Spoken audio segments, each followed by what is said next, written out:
Today we have been working all day after the Russian strike.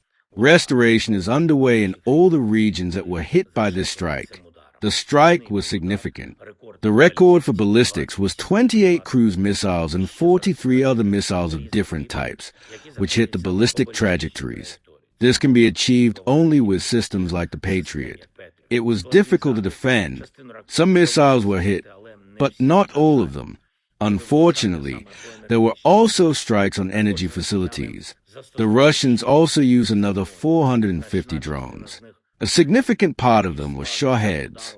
It was the most difficult after the strike in Kyiv region, Kharkov region, in particular in the city of Lozova, as well as in the regions of central Ukraine. This is primarily in the Dnipro region, as well as in the Vinnytsia region and in the Chernivtsi region. There were strikes throughout the day. And now, in the evening, there are strikes again. Our forces are needed everywhere in order to recover. It is important that the officials help the regional and local authorities as much as possible with equipment and reserves. Each leader in place should be fast enough. There is no time to wait. We need to be as active as possible with our partners. All partners who can help with the support packages should receive all the necessary information. Today, Mark Rutte was in Ukraine. He is the General Secretary of NATO. Among other things, he also visited the wreck sites, destroyed by missiles. We agreed that Mark would help us so that the leaders would know what was going on and that Ukraine should be supported right now.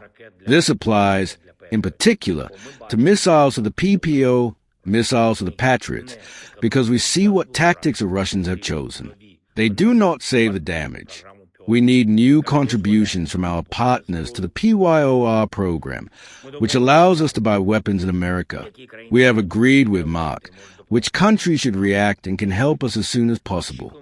We expect the United States of America to react to the Russian strikes. This was a proposal of the United States, at the time of diplomacy and such a cold winter weather, to stop the strikes on energy. There was a request from the President of the United States. We see that Russia responded to this request with a record of ballistics. Less than 4 days have passed since the week when Russia was asked.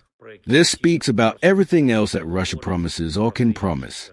If their word does not hold up now, then what to expect next? They lied. And before this war, a full-scale war, Russia began, trying to deceive everyone around about its intentions and about Ukraine. And now, even in such details, in such agreements with America, again, Russian deception. They are not just in Moscow and want to take advantage of the cold, because they can't defeat us, Ukraine, with their assaults. Russia's bet on war must be answered by the world. The United States Congress has long been working on a new sanctions bill. It is important that there is movement on it. European partners, and we talk about this with President Macron and with Ursula von der Leyen, can take decisive steps against Russian oil tankers who earn money for the war. Europe needs the same strong opportunities that are now in America, not just to stop tankers, or not just to stop them, but to confiscate both tankers and oil. Please, Russia must feel the pressure so that they fulfill their partners' requests and really move in peace talks. For now, Ukraine is waiting for steps. Russia must take steps, and most importantly, stop aggression. Those who started the war should take steps to escalate and stop the war. If this does not happen, and until this happens, every Russian blow will hit, not just on our energy, not just on our cities and communities. At -20, every blow will hit. We are constantly under the blows of Kharkiv, Zaporizhia, Dnipro, Kyiv, Donetsk, and Kherson regions. Today, in Zaporizhia, a Russian drone hit 2 passers-by, just on the street. They were 18 years old. We feel the same. The war must be stopped. But if in the world, in America, in Europe, there is no power to stop the Russian blow, then who will believe?